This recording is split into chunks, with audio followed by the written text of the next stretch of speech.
กงเจ้าโบทองในอำเภอบ่อทองจังหวัดชลบุรีแล้วมากับฝนเปียกโอ้จะเปียกมันดูนี่นี่นะตอนนี้เรามาดู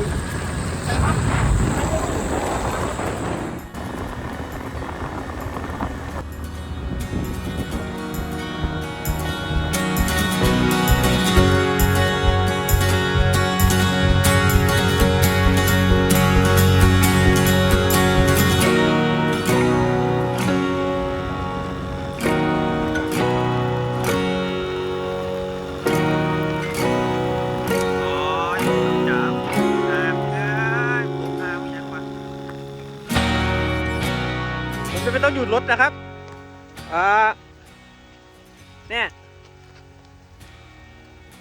กระเป๋าผมเนี่ยกับล้อรถมันดีดน้ำฝนขึ้นมาทำให้กระเป๋าเปียกสัมภาระเราเปียกผมก็ต้องหาวิธีที่จะทำไม่ให้น้ำฝนมันดีดขึ้นหลังผมก็เลยจะเอาพวกใบไม้นะฮะมาติดใส่โอเค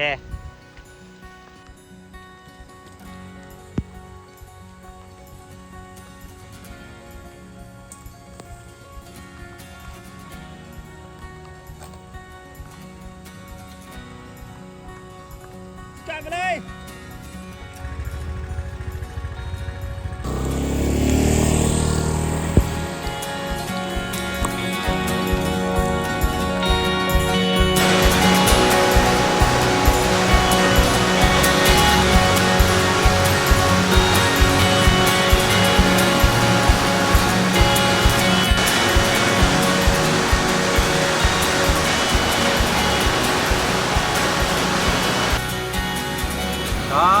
ได้แล้วน้ำป่ามาปะเนี่ยฝนตกนะทุกคน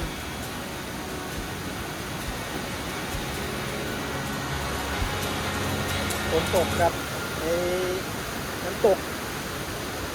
มาช่วงโดนฤดูฝนพายุโนรูอะไรเนี่ยดูดิจบแล้วอวสานสิ้นการเล่นน้ำตกนะทุกคนจะได้เล่นน้ำฝนแทนจบแล้วครับคิดไม่สำเร็จคิดล่มการเที่ยวรอบนี้ต้องล่มจริงปะเนี่ยอุตส่าห์เตรียมอุปกรณ์แคมปิ้งทุกอย่างมาเพื่อจะเล่นน้ำตกมากินข้าวเที่ยงนี่แต่มาเจอฝน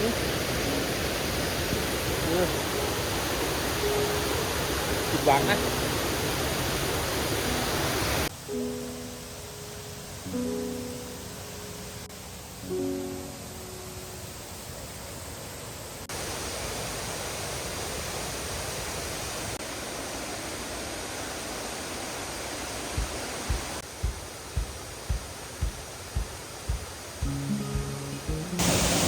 เอ้ยยุง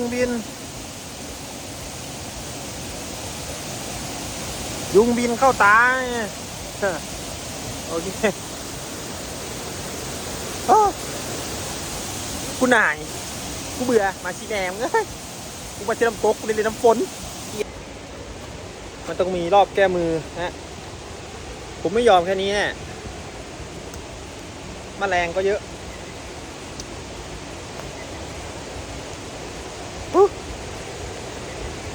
กูจะเซ็งเลย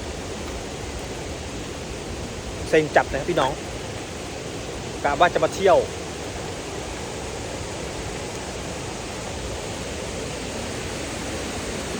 ดูดิ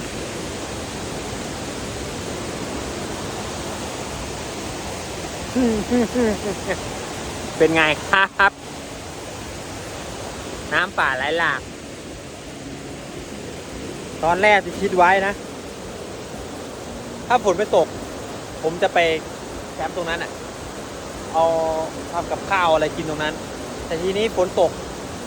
จบเลยตรงนี้ก็เหมาะกับการกางเต็นท์นะน่าจะได้ผมไปทำแคมปิ้งตอนนั้นดีไหมวะเพราะว่าเริ่มเที่ยงหิวข้าวไปทำกับข้าวกินตรงนั้นข้าวกินตรงนั้นอาจจะเหมาะนะ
ข้าวอิ่มแล้วครับ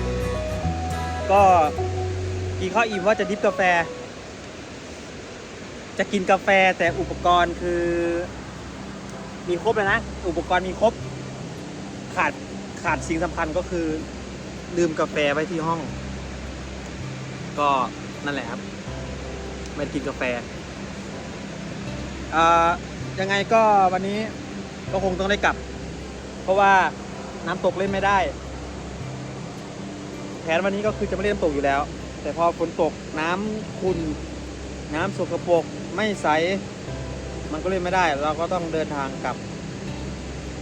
คลิปมันอาจจะสั้นนะทุกคนแต่ก็ไม่เป็นไรทุกอย่างมันมีผิดพลาดทุกอย่างมันมีผิดพลาดหมดแหละมันไม่ใช่ว่าทุกอย่างจะเป๊ะว่าเราวางแผนมันอย่างนี้มันต้องทำได้อย่างนี้แต่ไม่ใช่นะถ้าฝนตกมันก็สถานการณ์ทุกอย่างเนี่ยมันบีบบังคับให้เราต้องเดินทางกลับโอเคเดี๋ยวผมจะเก็บของแล้วก็เดินทางกลับแล้วกันก็ขอบคุณที่ดูคลิปผมทุกคลิปหรือจะคนดูน้อยแต่ผมก็จะทำเพราะว่าผมชอบในสิ่งที่ผมจะทำนะทุกคนโอเคครับก็ผมขับรถมาสักพักแล้วผมเห็นป้ายเข้ามาคือวัดเขาเจ้าแล้วผมก็ขี่เข้ามา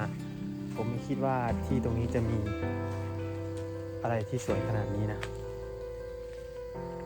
ดูสิข้างบนนี่ครับเป็นทางขึ้นมาเพื่อมากราบไหว้อ๋อมันเป็นเส้นทางเทรลเส้นวิ่งเทรลแล้วเนี่ยตรงนี้จะมีผู้คนมาวิ่งเทรลนี้น่าจะเป็นคลิปที่ต้องทำอีกแล้วล่ะคือเส้นทางวิ่งเทรลนี่คือพระ3 องค์นะครับทุกคนสวยมากเลยอะไรวะเนี่ยมีบ่อน้ำด้วย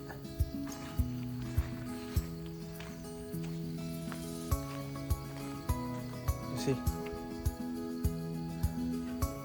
สวยมากเลยและใหญ่มากด้วยนะโอ้ผมไม่คิดว่าจะมีตรงนี้ได้ไงวะถ้ามันขี่เข้ามาเนี่ยก็คือไม่รู้นะเพราะว่ามันไม่มี เอ่อป้ายบอกว่าต้องมีพระพุทธรูป3 องค์อะไรอย่างเงี้ยแต่นี่คือผมลองเสี่ยงดวงขี่เข้ามาในเส้นทางหมู่บ้านเล็กๆแล้วมันก็มีอย่างเงี้ยเป็นดินแดนอีกแบบเนี้ยที่มีสวยมากแต่ผมอยากไปลองวิ่งเทรลจังเลยอยากไปลองวิ่งเทรลจังเลยว่ามันจะสนุกไหมนะเห็นคนมาวิ่งกันเยอะเลยเดี๋ยวต้องลองดูนะคลิปหน้าจะไปลองวิ่งเทรลกันดู